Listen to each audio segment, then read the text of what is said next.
If you haven't already guessed it, guys, we have the new Vosteed Psyop here, and I am going to be taking you on my full review. Very excited to get into this one. Let's get into it.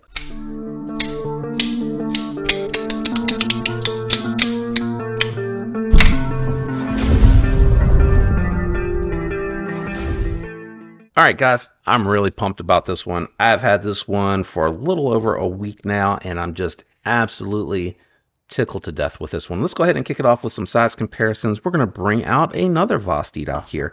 We're going to be looking at it against the Vosteed Hedgehog, and we're going to be looking at it against the Civivi Amorite. And you guessed it, this is definitely more your full-sized EDC. Okay, a couple more folders for the size comparison. We got the Demco 80 20.5, which is a little bit of a smaller knife here on the table compared to that Psyop. And then we got the Spyderco Mannix 2 lightweight out on the table, and very similar there as well. So that should help you guys. Let's go ahead and take a look at the profile against the full-size knife. All right, we'll bring the Civivi Amorite out here first, and as you guys can see, they are very similar. I know that the Amorite has a little further chamfering, so it may look like it is a little bit thinner, but they're actually very similar. And then here it is against the Spyderco Mannix 2 lightweight with the applied Wepatech scales, and you got a little bit more girth on the Psyop, not a ton. How does it carry in the pocket? Very nicely. And it also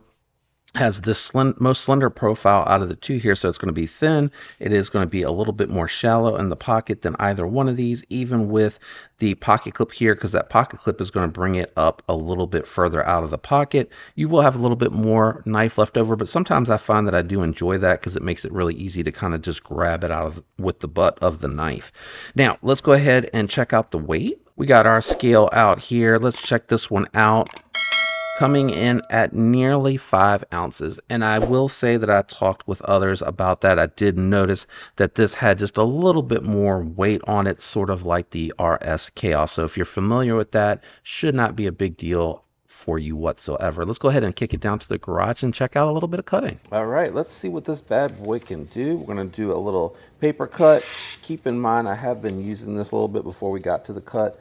Nothing extraneous, but I did put it through a couple of pieces of cardboard, breaking down a box. So we're going to start it off with the denim roll. Looked like there was something there. And then we'll move on from there. We got a lot of belly here. Nice purchase as well. So I expect the LMAX here to have good bite. Yeah, nice clean cut. Man, it is just sawing through that denim. Trying to move up a little bit on the blade. Yeah. Clean cut all the way through. Great edge. Great geometry, great belly for this type of cutting task. Let's check out our good old zip tie.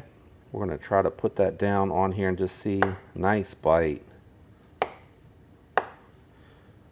Trying to keep it all in the same spot so that when we run it back through the paper just to see how it did, we can check all of that out. A little bit of denim on there. Everything looks good. I don't think I felt anything. No, feels good. Got my single ply cardboard here. Again, it feels very comfortable. I'm going to try a trigger pull cut first. Nice bite, goes through there very easily. Now the position that I favor, that I like the most, is just right here, thumb out on the jimping, and then just letting it bite in and kind of controlling it, using that belly to get through that cardboard. And it is moving through very nicely. I'm feeling little to no resistance. Bound up a little bit right there, which makes sense. We got that tape there, and I can feel when it hits across that adhesive, and you can probably see where it's getting caught up with that adhesive. So we're going to keep it right there, keep going through that tape. Nice bite, man. Even here on the edge where it's a little flimsy, I'm able to get it to bite into that to be able to continue to push through. Let's flip it on over here. This side feels like it has a little bit more there. Yeah, very nice. No resistance whatsoever going through the belly of that one. So we're going to try to get into the pinch grip here. I actually like that opening hole. That opening hole makes it very nice to do a little side pinch here. And it's got a nice acute tip. Very sharp. Very nice. It is getting a little hung up here where I've just absolutely decimated this board. but it is really going through with no issues whatsoever. Let me clean off that adhesive. All right, came right off with the goof off. Looks like I got it off of everything. I'm just going to check that edge just to make sure.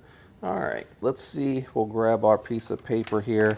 Let's see if there's anything that you can see, but otherwise very comfortable. I'm not feeling too much there. I think maybe I felt a little bit of a jump. Yeah, right there. So right about where I was hitting on the zip ties, I'm feeling a little bit there. Nothing awful. Let's go ahead and kick that back up to the desk. All right, we'll jump into my thoughts on the cutting and ergos in just a second. You know what time it is, guys.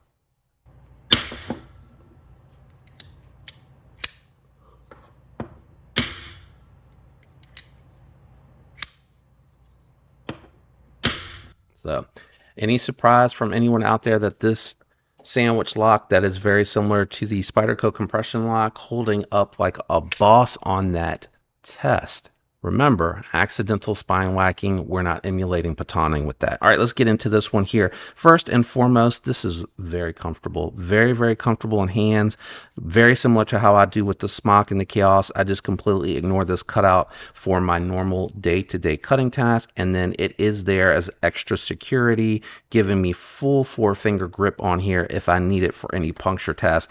But truth be told, I'm pretty much just ignoring this, sort of splitting the difference for myself with the larger hands and holding it just like this. The jimping is fantastic. They did such a good job with this jimping. Very grippy, very secure right here. I can't get my full finger in here, but I can get up here for that trigger pull position. So if I want to choke up, come out on the tip, trying to get into the boxes and letters and packages and things like that where it's a very tight fit, trying to guide the tip through the tape there, this is great for that.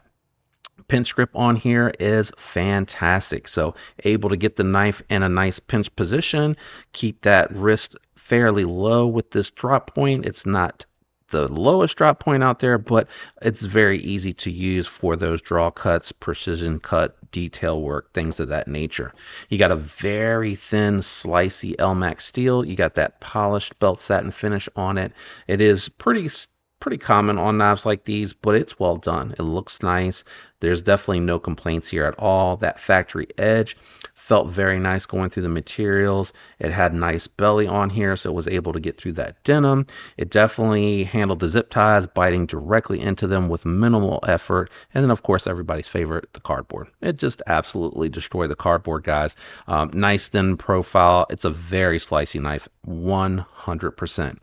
I did opt for the gun stock look pattern here. Reminds me of kind of like how you see on a 1911 or some older revolvers, things like that, where you have this diamond textured pattern well inside of the borders of the handle. They did give you guys here an option for a lanyard, but they didn't sacrifice the pocket clip on this particular design. It really looks good. I love the fact that this goes across. It is a very springy pocket clip, so it's going in and out of the pockets without any issues whatsoever. Deployment is very nice. You're able to get a reverse flick. You're able to thumb flick it. You're able to absolutely use that front flipper because it has an actual detent here and it feels really crisp. I would say a little bit on the more heavy side. It is not overwhelming, I think is probably the good word to describe here, but it feels strong. Nice, strong, crisp detent because that liner lock that sandwiches here between the stop pin and the platform here on the back of the blade. It comes in, and then when it goes to close, you can see that liner is recessing, and then you have a detent ball that you can feel riding along the blade, and click right into the detent ball hole. I'm really liking this one a lot, guys. This is my favorite so far because it is a little bit larger than the Hedgehog, and then my next favorite would be the Hedgehog. I really like the really thin button here. It's very easy to actuate. So I do want to jump into that before we go ahead, though. So while I do enjoy this button, what I will say here is that if you'll notice, the button protrudes out a little bit further out of the micarta scale, and it does have less recess to it. I don't know how well that'll show up there, but it has a little less recess into the scale and it sticks out a little bit further. So I have found for me, I'm a little bit more consistent with getting this one to fall, and I can even time it to where I can release the button a little bit better. This one here, it doesn't stick out as far, so you really got to get it out on the tip of the finger and push that in order to get it to fall to a closed position. And I find that I'm a little inconsistent sometimes with getting it, sometimes because I forget that I need to get on the tip and I want to grab here, that I kind of push and it starts to break, and then I realize when it snags that I hadn't pushed it in far enough.